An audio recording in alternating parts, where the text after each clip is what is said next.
My name is Michael Dwyer, and I'm with Rochester Writers.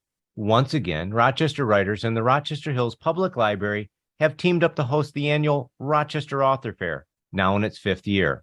We're hosting 20 authors in person at the library in downtown Rochester on Saturday, November 25th from 10 a.m. until 3 p.m. These short videos offer you a chance to meet each of the 20 authors.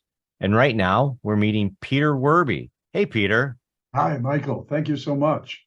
I almost flubbed my beginning by saying eat the authors, and it must be because I just got done talking to you about the name of the book before we got started. So your book is Eat the Rich and Other Interesting Ideas. That's right. It's a collection of essays, mostly that appeared in the Fifth Estate publication, which is a 58-year-old Detroit-based political magazine. It goes back, obviously, to the 1960s. Well, I know I've heard your name around the writing circles for a little bit, but I remember you back from radio days, and I think a lot of people will recognize your name. How did you move from radio to print? And give us a little bit of a backstory on Peter Werbe. Well, I began, the backstory begins with the Fifth Estate newspaper that began in 1965, and I joined it probably late in 1966. So that's a while ago. So I was writing on a regular basis, and then WRIF decided that it needed some hip youth content, which I guess they thought I was and others were at the time back then.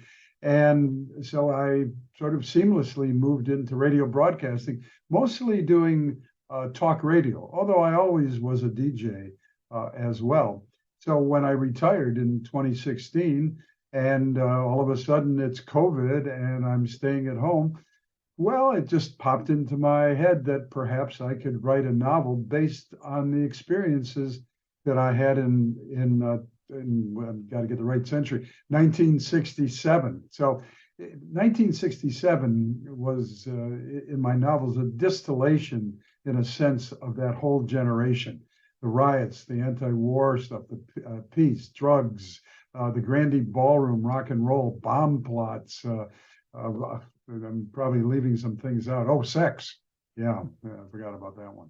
So it was easy. And the second book, which is Eat the Rich and Other Interesting Ideas, is a compilation, a selection of essays that I wrote over the decades, actually, and really are the same themes of having to do without the excitement that a novel can bring and the emotion that a novel can bring, but the same themes of race and equality and economic equity and war, sex.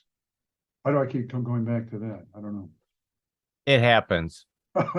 It's why we're all here. Yeah, exactly. So fascinating ideas. And I apologize. I did not know so much about you that you started so early in the 60s with your Fifth Estate publications and the stories. And I remember the show on WRIF. I catch it. Was it Sunday evenings? Am I remembering that right? Sunday evenings. Actually, it lasted for 48 years, making it the longest running phone-in talk show in radio history. But it was only a weekly show, so it doesn't get a lot of credit, although I guess I wasn't in it for the credit. And it was on a music channel. It was on WRIF. Yeah, WRIF Rocks Detroit. And it was wonderful because I got to speak essentially to a young rock and roll audience who usually didn't consider the subjects, ones that I mentioned in the book. In fact, both books were written in many ways with that audience in mind, although it, as it turned out, since it appears to be a memoir, which it has some roots in that, but it is fictionalized, that it struck a real chord in people, much more than I expected. And it's now, in fact, its third printing is almost completely out. Well, I think it was very cutting edge, the radio program on a station that was drawing a younger audience, because I was definitely younger and listening to rock and roll music, and came across the show and I thought, this is interesting. This is talk. This is information. Didn't always agree with you, but I enjoyed the delivery of the information. I thought it was well done. Well, I think my friends, thank you for that. I think my friends who didn't listen to it a lot because they had pretty much the same ideas, but oftentimes that listenership would tell me, I've never heard anybody with ideas like yours. And in many ways, it was unique. It was a very, very left-wing show, and probably the only one like it on commercial radio in the United States, which says more about commercial radio than it does about me. But the kind of show that I had, you're more likely to see on public and community station. I shouldn't say more likely to. That's the only place you'll hear, or you would have heard anything like that. Right, right.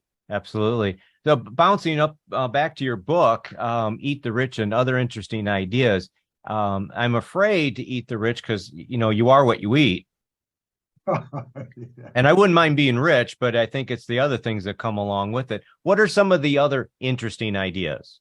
Well, that eat the rich goes back to the 18th century and Voltaire, who said, if you don't give the people bread, they will eat the rich, which was speaking towards economic inequality of those times. And in many ways, some things have changed, many ways they haven't. But again, I address the questions that confront our society. Are we going to be a democratic nation? Why are we continually involved in wars? Why did our white ancestors come here in the first place? That's the first essay, and actually my favorite. I mean, what was happening in Europe that drove, we usually think of the courageous spirit of the original explorers, but there were great social and economic reasons that they were pressed to go beyond their geography. And when I kept joking earlier about sex, it's actually a lot of it is based on the theories of a radical psychoanalyst, Wilhelm Reich, who I root a lot of my thoughts about who we are, and including myself, and how we function in this society. Well, I look forward to picking up a copy of the book and seeing you in person at the author fair. Everyone else can do that as well. Come on down to the author fair on November 25th. Meet Peter Werbe. You're going to have both books there, I imagine. I will, and I'd be pleased to inscribe them to people. And I want to thank you. I didn't realize that it was 20 authors. So this is a case of not saying thank you, but more saying I'm honored to be part of just 20 of us who are going to be there with our books. So thank you, Michael. Well, thank you. You're welcome. You're welcome. And we're pleased to have you and the 20 authors.